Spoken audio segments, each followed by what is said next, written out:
Dear students, अस्सलाम वालेकुम। हम ये topic Nehru's approach to nation building पढ़ रहे हैं। हमने इस टॉपिक के बारे में थोड़ा डिस्कस किया और आज हम इन पॉइंट के बारे में डिस्कस करने जा रहे हैं। वो पहला पॉइंट है introduction of planning commission. Introduction of planning commission means यानी कि इनके एम्स क्या थे। इनका मकसद था कि हिंदुस्तान जो है वो सबसे पहले प्लानिंग इकोनॉमी को इंट्रोड्यूस करे। इन सब प्लानिंग इकोनॉमी का मतलब ये होता है कि हमारे पास आमदनी कितनी है और हमारे पास खर्चा कितना आ रहा है। हमारे पास यानी कि कलील आमदनी है। अगर हमारे पास कलील आमदनी है, हमारे पास आमदनी लिमिटेड है, इनकम बहुत कम है, उसको किस तरीके से यूटिलाइज करें। यानी कि ऐसा नहीं है कि मैं कहूँ कि मेरे पास यानी कि 20,000 रुपया आमदनी है कि वो सारा का सारा मैं पेट पे लगा दूंगी, पूरा जो महीना है वो ऐसे बेकार जाएगा। सबसे पहले पेट है, उसके बाद है स्कूलिंग, बच्चों की फीस वगैरह है, हर मामलात है, यानी कि बिजली का बिल है, पानी का बिल है, हर एक चीज को प्रॉपरली यूटिलाइज करना है, तब जाके पूरा मंथ निकलेगा। जैसे घर के लिए होता है वैसे देश के लिए भी होता है। सबसे पहले यानी कि प्लानड इकोनॉमी को इंट्रोड्यूस करना, सबसे पहले हमें देखना है कि हमारी इनकम क्या है और इसको हम कैसे खर्च कर ले। इनफैक्ट आपको मैं एक इम्पॉर्टेंट पॉइंट आपको यहाँ बताना चाहूंगी कि पंडित जवाहरलाल नेहरू जो है वो पहले प्रधानमंत्री थे। उन्होंने ही यानी he has introduced planning commission इन 1950। 1950 में उन्होंने ही प्लानिंग कमीशन जो बॉडी है उसको तश्कील दिया। उन्होंने कहा कि इसके लिए 10-12 मिनिस्टर जो है यानी कैबिनेट मिनिस्टर्स वगैरह में उसमें होनी चाहिए, यानी कि वो कैबिनेट मिनिस्टर उसमें होनी चाहिए, देश का प्रधानमंत्री होना चाहिए, इकोनॉमिस्ट होने चाहिए, खास एक्सपर्ट्स होने चाहिए जो राय दे देगी किस तरह से प्लान बनाना है देश के लिए, किस तरह से हम 5-5 साल के लिए मनसूबे बनाएंगे। फॉर एग्जाम्पल उस वक़्त जब हम फर्स्ट 5 ईयर्स प्लान की बात करेंगे, सबसे पहले हमारे पास कुछ भी नहीं था। उन्होंने कहा कि हमें सबसे ज्यादा एग्रीकल्चर फोकस करना था, हमें ज्यादा ध्यान है कि एग्रीकल्चर पे, क्योंकि इसलिए अगर ज्यादा से ज्यादा यानी कि क्योंकि हमारे पास सोर्स ऑफ इनकम वही है क्या, एग्रीकल्चर, इसलिए अगर ज्यादा से ज्यादा अगर इस पर ध्यान देगी, प्रोडक्शन ज्यादा से ज्यादा अच्छी होगी, तब जाके हम लोगों की जरूरतों को पूरा कर सकते हैं। तो प्लानिंग कमीशन का जो इस्टेब्लिश भी किया 1950 में, किसने, पंडित जवाहरलाल नेहरू ने। उसके बाद एक और इम्पोर्टेंट बात बता दूं कि ये प्लानिंग कमीशन का नया नाम है नीति आयोग। ये आगे भी आपको पढ़ना है, क्या नाम है इसका, नीति आयोग उसका नाम रखा गया है। नाम बदल दिया है भारतीय जनता पार्टी ने, जो कि हमारे प्रधान है मिस्टर नरेंद्र मोदी जी। 1950 में यह प्लानिंग कमीशन को चेंज करके नीति आयोग नाम दिया, लेकिन प्लानिंग कमीशन को इस्टेब्लिश किया पंडित जवाहरलाल नेहरू ने। इसलिए इस्टेब्लिश किया कि इसके थ्रू हम प्लानिंग कमीशन, हमारे यहाँ सबसे पहले जो इकोनॉमी है वो प्लानर है, किस तरह से खर्चा करना है, कितनी इनकम आ रही है, क्या ऐसा भी हो सकता है कि अगर हमारी इतनी इनकम आ रही है उसमें ज्यादा कैसे आ सकती है, तो इसके लिए प्लान्स बनाना है। ठीक है, तो and next point is initiating rapid and large scale industrialisation.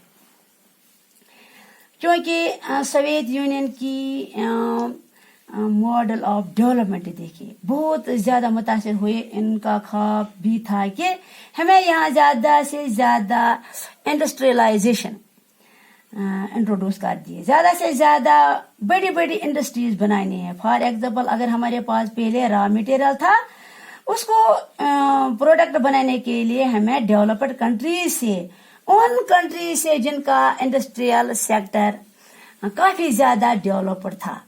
तो इसी तरह से हम प्रोग्रेस नहीं कर पा रहे थे कि उनका मानना था कि अगर हमारे पास रॉ मटेरियल है, हमारे पास इंडस्ट्रीज भी अपनी होनी चाहिए, फिर इन्हें को हम अपने ही देश में रॉ मटेरियल को शेप देके प्रोडक्ट बनाए और मार्केट बनाए, उससे हमारा ज्यादा से ज्यादा फायदा होगा।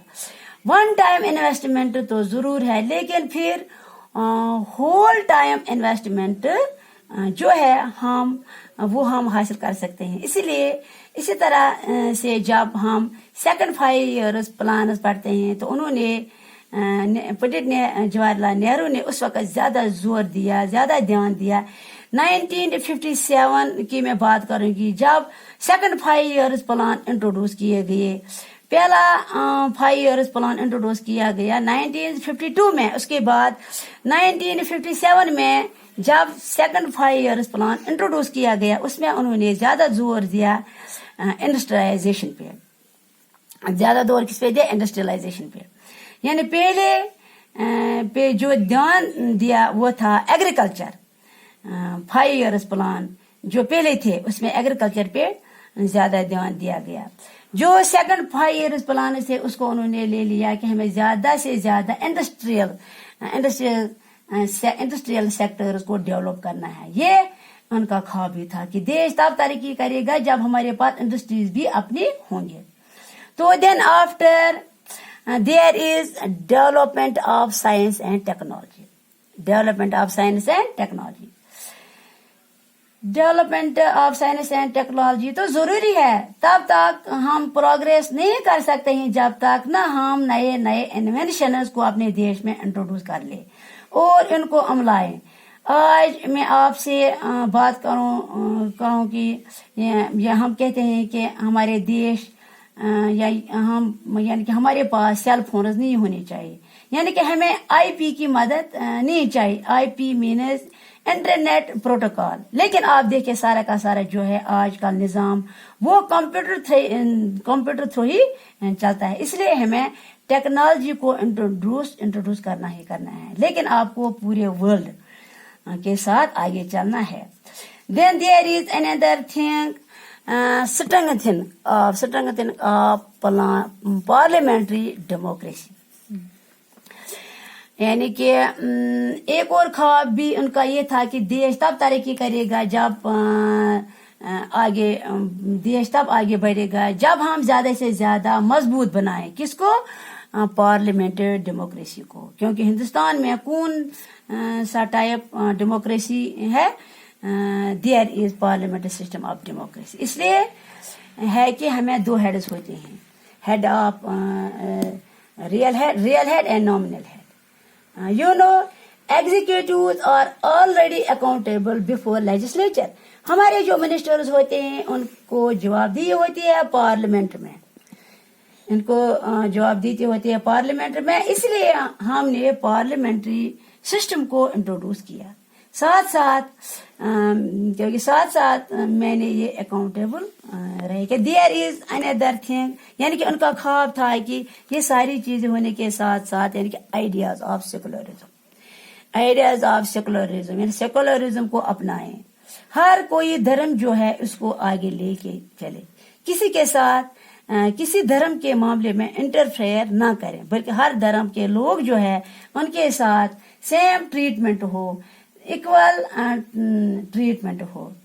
यानी इसके बाद है पोलराइजेशन। यहाँ एक ऐसा चांस मिले कि हिंदुस्तान में डिफरेंट ट्राइब्स, डिफरेंट ग्रुप्स है, यहाँ डिफरेंट पॉलिटिकल पार्टीज हैं और मौका दे दे कि यहाँ एक ही नहीं कि बस एक ही पॉलिटिकल पार्टी आगे बढ़े, एक ही ग्रुप आगे बढ़े। नहीं, पोलराइजेशन हम ये रखते हैं कि पोलराइजेशन में डिफरेंट ग्रुप्स हैं, डिफरेंट पॉलिटिकल पार्टीज हैं, यानी everyone has the right to vote, everyone has the right to participate in the affairs of government। Now welfareism यानी कि खुशहाली, बेहबूदी हर किसी के साथ हो, यानी कि हर किसी रिलीजन के लिए हो। और नॉन अलाइनमेंट एक ऐसा प्रिंसिपल था जिसको यहाँ पे यानी कि जब चाइना और हिंदुस्तान जो थे उन्होंने एक एग्रीमेंट को साइन किया था 1954 में। उसने पंचशील एग्रीमेंट साइन किया था, 5 प्रिंसिपल्स, यानी कि हिंदुस्तान और चाइना बहुत अच्छी हिंदुस्तान और चाइना की बहुत अच्छी दोस्ती थी।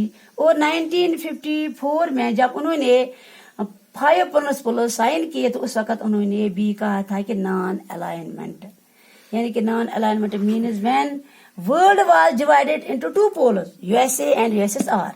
उस वक्त क्या हो रहा था, अमेरिका लोगों से कह रहा था कि अडॉप्ट कैपिटलिज्म, उसके बदले में जो आप चाहते हैं हम दे देंगे।